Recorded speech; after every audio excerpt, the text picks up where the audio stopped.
ভাবছেন এটা কি? এটা হচ্ছে কাঁঠালের বিচির নতুন রেসিপি আপনাদের মাঝে নিয়ে আসলাম। দেখলে অবাক হয়ে যাবেন। দেখেন ভিতরটা কত সুন্দর হয়েছে। দেখেন, এটা কাঁঠালের বিচি দিয়ে আমি একটা পারফেক্ট রেসিপি বানিয়ে ফেলেছি। পিঠা, কাঁঠালের ভাপা পিঠা বানিয়ে ফেলেছি। ভাপা পিঠা বলার উদ্দেশ্য, এটা আর কি আমি বানিয়ে ভাপ দিয়েছি, তাই দেখতেই থাকুন, ভিডিওটির সঙ্গে থাকুন। আসসালামু আলাইকুম, কেমন আছেন সবাই? আশা করি ভালোই আছেন। আলহামদুলিল্লাহ, আমিও ভালো আছি আপনাদের দোয়া এবং ভালোবাসায়। আমি এখানে অনেকগুলো কাঁঠালের বিচি নিয়ে নিয়েছি। এখন এগুলো আমি কেটে নিব। এখান থেকে আমি খোসাগুলো ছাড়িয়ে নিব একে একে। কাঁঠালের বিচি দিয়ে আজকে আপনাদের সাথে একটা রেসিপি বানিয়ে দেখাবো। যদি ভিডিওটি ভালো লেগে থাকে প্লিজ সাবস্ক্রাইব করে পাশে থাকবেন, লাইক দিয়ে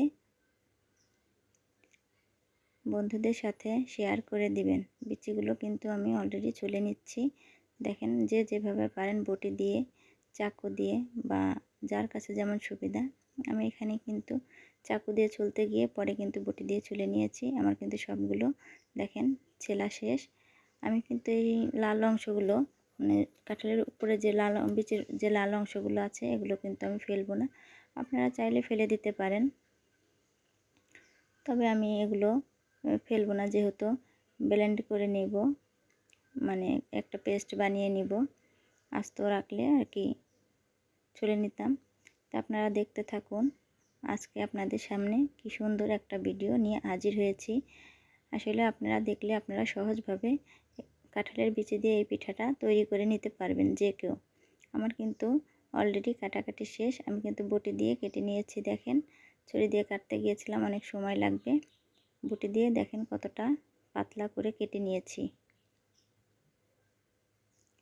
একটু পাতলা করে কাটলে ব্লেন্ড করাটা আর কি পেস্টটা অনেক আকারে মিশে যাবে।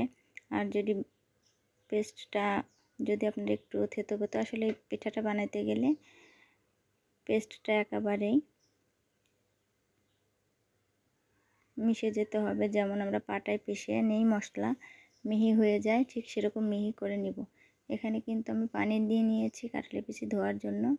আর এখানে কিন্তু আমি 1 চিমটি লবণ দিয়ে দিলাম, কারণ লবণ দিলে কষটা চলে যাবে। আমি কিন্তু 10 মিনিট ভিজিয়ে রেখে ধুয়েও নিয়েছি, পরিষ্কার করে 8 বার না 10 বার ধুয়ে নিয়েছি। আপনারা ওইভাবে ধুয়ে নেবেন। তা যতই ধোয়া যায় ততই কষ পানি বের হয়। এখানে কিন্তু আমি ব্লেন্ড করার জন্য আমি এখন এটাকে ব্লেন্ডে পেস্ট করে নিব। আপনারা চাইলে পাটাতেও পিষে নিতে পারেন। আমার কিন্তু এটা দেখেন কত সুন্দর হয়ে গেছে। আমি কিন্তু এখন ঢেলে নিচ্ছি। দেখেন, হাতে নিয়েছি, একেবারে কত সুন্দর হয়েছে। এই পিঠাটা তৈরি করতে কিন্তু একটু নারকেল এবং গুড়ও লাগবে। আমি কিন্তু দেখেছেন 1 পিরিচ নারকেল নিয়ে নিয়েছি, আবার একটু গুড় দিয়ে এটার একটা হালুয়া কেড়ে নিচ্ছি।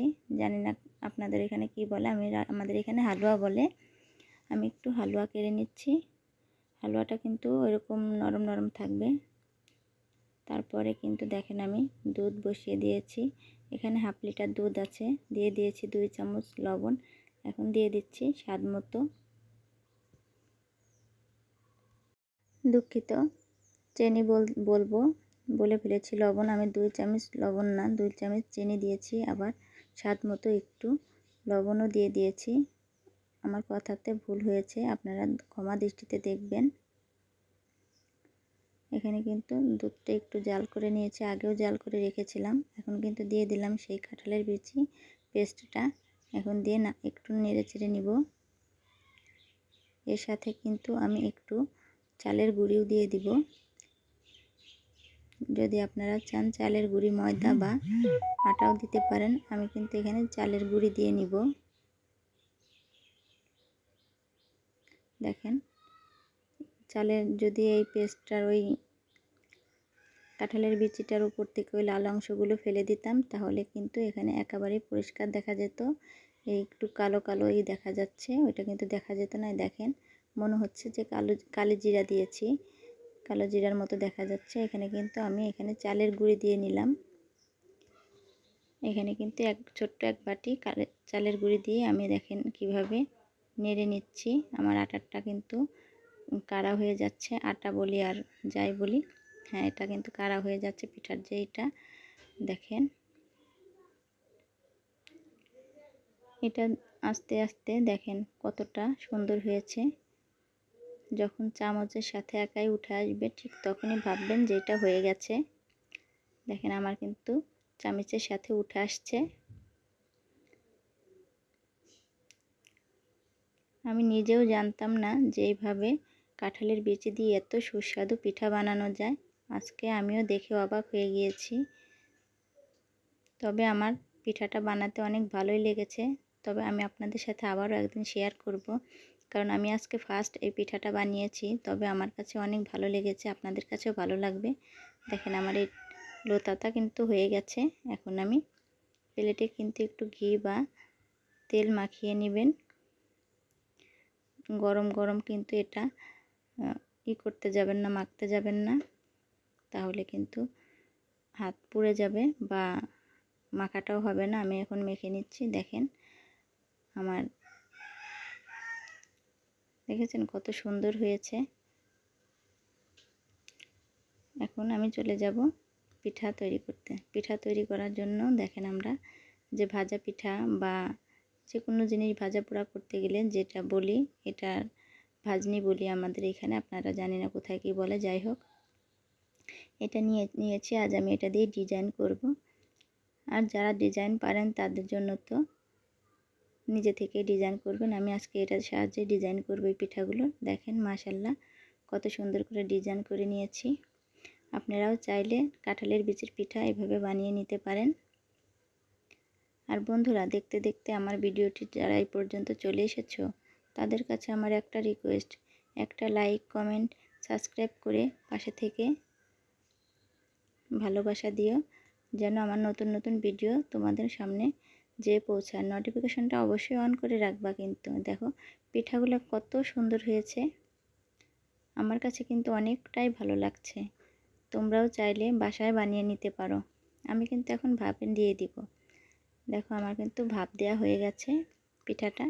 আমি কিন্তু ভাপও দিয়ে দিয়েছি। দেখো ভাপ থেকে নামিয়ে নিয়ে আসলাম। এত সুন্দর দেখতে হয়েছে পিঠাগুলো, খেতেও কিন্তু অনেক স্বাদ হয়েছে। আমি কিন্তু খেয়েও নিয়েছি। তবে এই পিঠার রেসিপিটা যাদের কাছে ভালো লাগবে তারা অবশ্যই তাদের আত্মীয় স্বজন এবং বন্ধু বান্ধবের কাছে আমার এই ভিডিওটি শেয়ার করে দিবে প্লিজ। সঙ্গেই ভালো থাকবে এবং সবসময় ভালোবাসা দিয়ে যাবে। তোমাদের ভালোবাসায় আমার ভিডিও বানার আগ্রহ বাড়ে। আজ এই পর্যন্তই। আল্লাহ হাফেজ।